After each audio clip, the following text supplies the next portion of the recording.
Monday, I had about a 45-minute run, I believe it was, and basically the main set of it was through 2 minutes of a 4% incline at like 10.2 kilometers an hour on the treadmill. And the reason this is in my app, you can set the terrain of your race, and the run of Ironman Wisconsin is pretty hilly. Well, Grandma's Marathon, which is in June, isn't very hilly.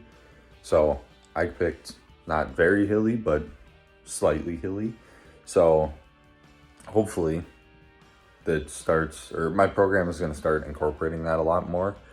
And yeah, after that I had some oatmeal and a wrap, which you'll probably see.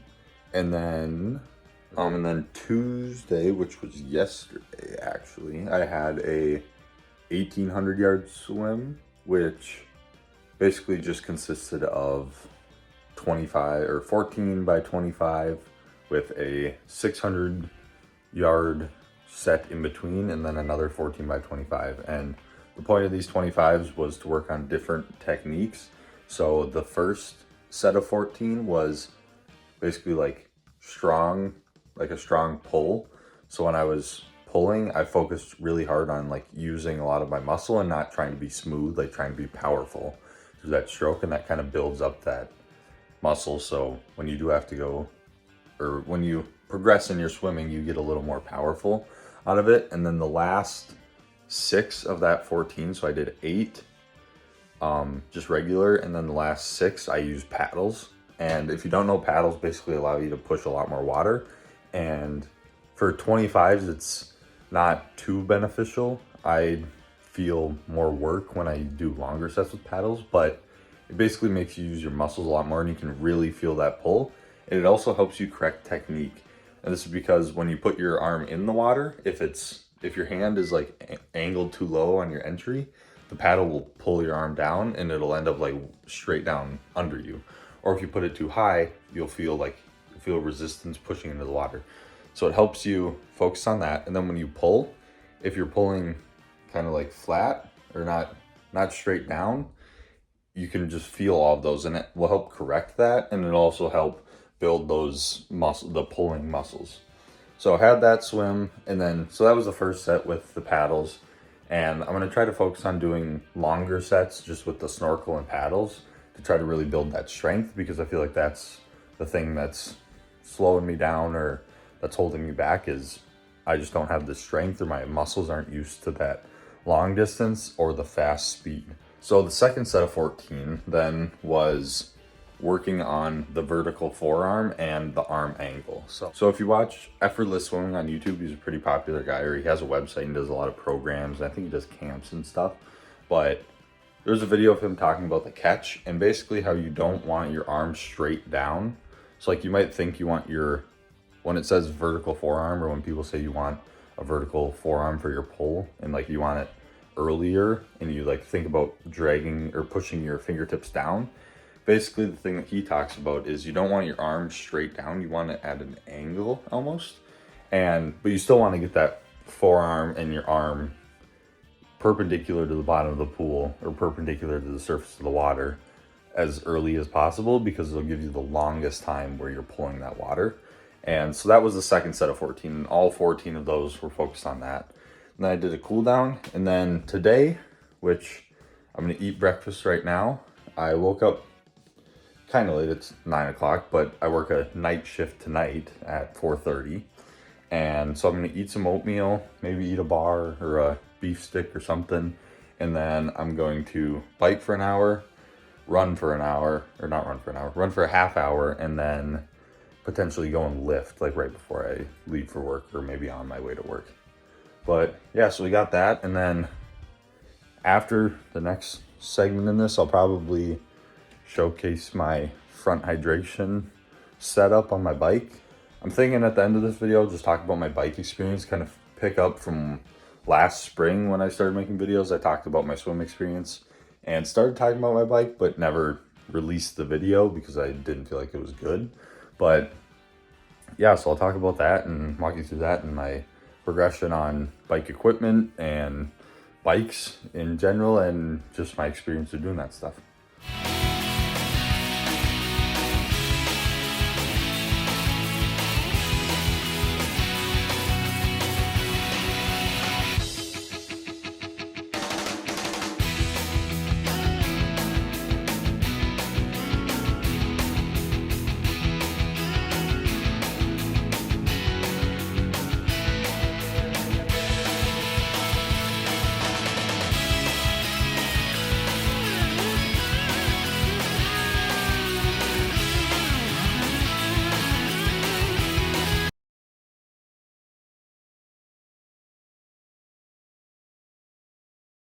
We took 10 by 32 3-inch machine screws. There's like 25 of them in a pack. Got them at the hardware store, and they come with obviously 25 3-inch screws and then 25 of these bolts. So I took the bolts, they're the same threads as this profile design front hydration mount that comes zip ties to your aero bars, and then comes with the bottle mount, and then has, as you can see, the Garmin mount on top, so you can have your water bottle, mount your Garmin. But it comes with small screws that attaches this right to here.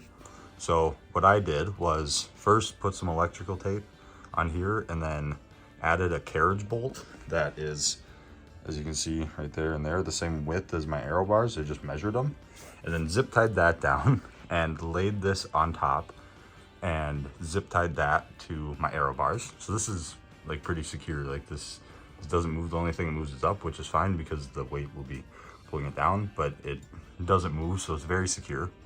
And then threaded these bolts through. As you can see, I put these nuts to hold this down. Then bought this rail extender off of Amazon. I'll put the link for this and this profile design mount. But then put nuts under there for it to sit on, and some washers, and then put some nuts on top, and then threaded this thing to it. And then, as you can see, there's 2 spots here where it sits, and then out here, these holes on this rail are threaded, so you can mount another bottle cage. You can even mount it in these slots right here, so you could slide it back farther, but this little piece right here prevents it. As you can see, it's like right in line, so a water bottle can just get in there on the end. You could probably trim that off if you wanted to, but yeah, it's very simple. I think I spent $30, maybe $25 on these parts, and I had some zip ties lying around and electrical tape, and then got this cage came with the bike. It was on there. I think I'm still gonna put one on there, but this is just to test this out. But yeah, it's pretty simple. You can spend about $100. Everything else I found on the market is, to get like something similar to this setup, would be $150 to $200, which I didn't think was very much worth it when I knew I could do something like this.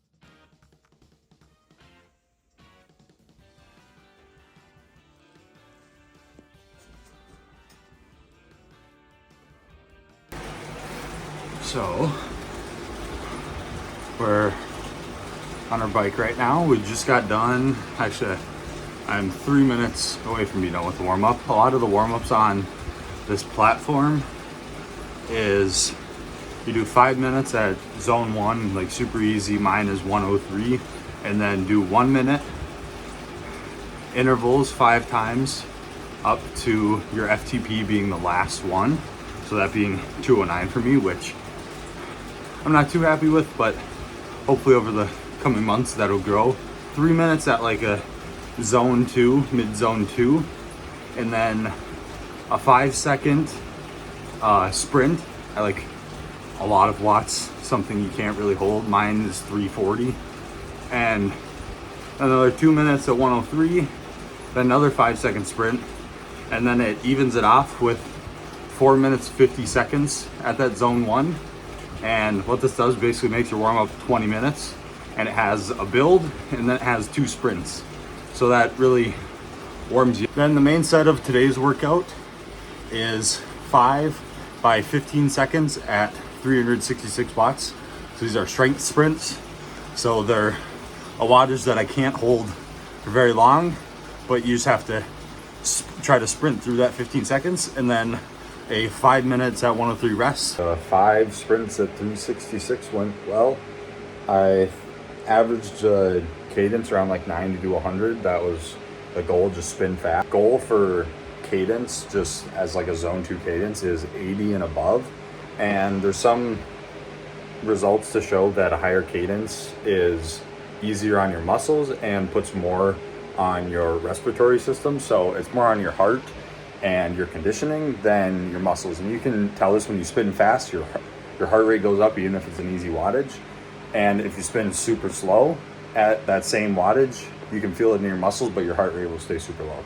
So that's, you can kind of do your own testing, but around 80 is where I found that I'm pretty comfortable that my core is strong enough to not spin out. So like if I was going at 100 and doing 130 watts, I would feel like wobbly and that I'm not super stable. So got the run done.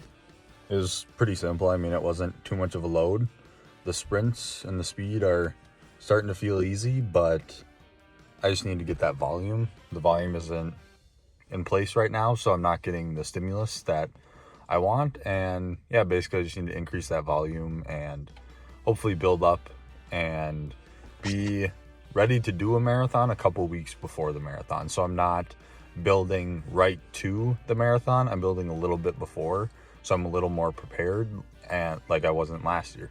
And so now we're at the gym. Romanian deadlifts, I'm gonna do them with dumbbells. Then it is lat pull downs for the lats, which that's pretty self-explanatory. And then there is the glute ham machine, but I'm not sure what I'm gonna do. I might do something just with my glutes. I don't know. I haven't decided on that third one. And then for the core plyometric accessory stuff, I'm doing a core workout today, and it is planks on an exercise ball. It is side planks with leg raises, and let me think, I'm doing side steps, so using a band around the knees to work on the glutes, then a couple other things. And yeah, that'll be it for today, and then we're off to work after that.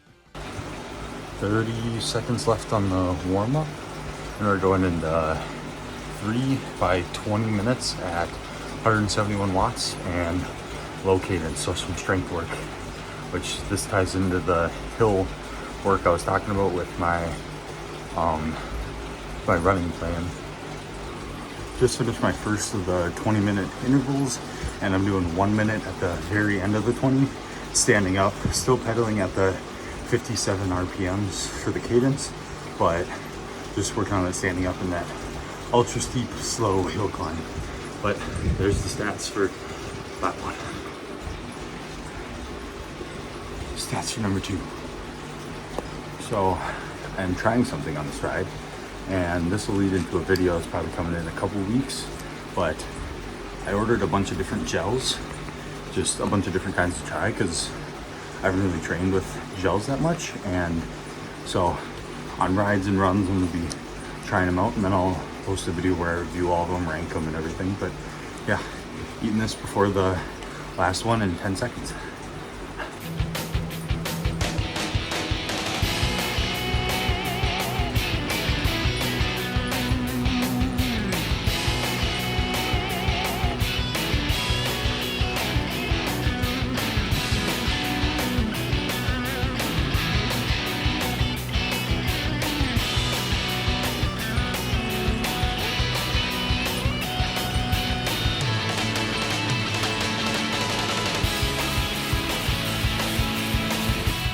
So post bike, completed it. There's total stats for the bike, and we are making, I wonder if you can see it, I'll open it up.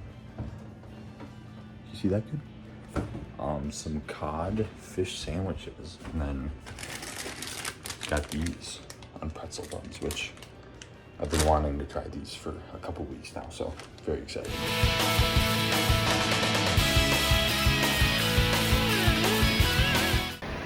Run for today is a 52-minute workout that it's every zone, and then to end I'm going to add some zone 2 work and try to get around 12 kilometers total for this long run. Just did the workout, 52 minutes, 30 seconds, 7.4 kilometers, average 7:07 per K. So now, and we're at 7.4, and so we're another 4.5K to hit 12K total. All right. You see that? 10 kilometers, hour and 11 minutes, 50 seconds. I'll put heart rate and everything up there. Had to stop a little short. Wanted to do 12, but forgot I have to make dinner. So I guess it's a little important, but it is an easy week. Next week we're ramping it up. Yeah, we'll see how it goes. I think we're supposed to hit like 20K total, maybe 22. We'll see how it goes. So I want to keep this part a little short because I mean, this whole video, mostly has been talking. I haven't recorded my training much, but just wanted to give you, I mean, I started this channel out with talking about my swimming, which that was the biggest, like, I guess, new territory to me. But biking, in all things considered, was really about the same as swimming, where I biked a little bit when I was a kid. I had some experience on a bike. I worked out on a bike a couple times, and that was pretty much it. The whole reason I bought a trainer for my bike actually was to do sprints and to try to build my legs up for hockey in high school. And I started on a road bike. It was my dad's road bike that he just borrowed to me and let me use. I actually did my first triathlon on that road bike. It had the most uncomfortable seat, which was not fun for me, but I did complete the triathlon with it and it was awesome. So I didn't have much experience, and even leading up to that, I'd only done like 10-mile rides at most, like 45 minutes, just down to the end of the county road and back, and that was like the extent of that, which is, you know, it was enough to get me through, but definitely not enough. So then after that, my first triathlon, I bought my felt B16, which I'll throw a picture of it. It's older felt, it was like 2011, and so I bought that, and then I took that and got it serviced and had a trainer and bought power meter pedals, like clip-in pedals for it, or clipless, however you want to classify it. And anyway, so I started training with that, had the power, and put some decent hours. Then I decided, I found a Wahoo Kicker Core, which is the one you can kind of see, the top of it right there, which is what I have on my current bike now and have been using for about a year and a half, I want to say, maybe only a year. But anyway, I got that, and that's when I trained for my triathlon last August, for my first Olympic triathlon. And even with the trainer, I trained a lot, and then when I started my new job, with all things, if you watch my video about how Grandma's marathon went last year, kind of the same thing. When I started the new job, I just kind of cut off all training and didn't really pay attention to it. And it's wholly my fault. I had plenty of time, but leading up to the triathlon last year, I biked quite a bit, but not nearly enough. And the bike was starting to have a couple of mechanical issues, and the comfort of it was a little bit too big for me. So I wasn't planning on buying a new bike, but this one, which you can see, my Felt IA X, it's like a 2017, comes with the i2. It went on sale at Facebook Marketplace. I went and checked it out. Didn't know it had a broken fork, which if you can see the fork right there, it's a completely different color and like finish. Did not know it had that. And even the front wheel, the braking surface is very scuffed up. So I don't know if it's safe to ride, but I went and bought that bike, and then I decided to buy that bike and did a few cockpit upgrades and a seat upgrade, which I'll get into that. I'm planning on upgrading the wheels, and I did some drivetrain stuff, which I'll make a whole video about my bike probably later on. But yeah, I just wanted to make a little video to show, or to say that now with this bike, in the past couple months, I biked a lot, but my bike experience was not good, and it's getting better, and I'm actually getting used to the saddle. I used to get like cramps from sitting on the saddle for too long. Even like an hour and a half ride was too much for me. But yeah, I wanted to give some context, so in the future when you look at this video or my next videos, you see that I started from a place where I did not bike a lot. And as you can see, that's how it was with the swim, that's how it was with the bike. You can probably have a pretty good guess at what it's going to be like for the run, but I'll go a little more in depth with that because I have a little more history with running. But yeah, thank you for watching this week's video, and on to next week.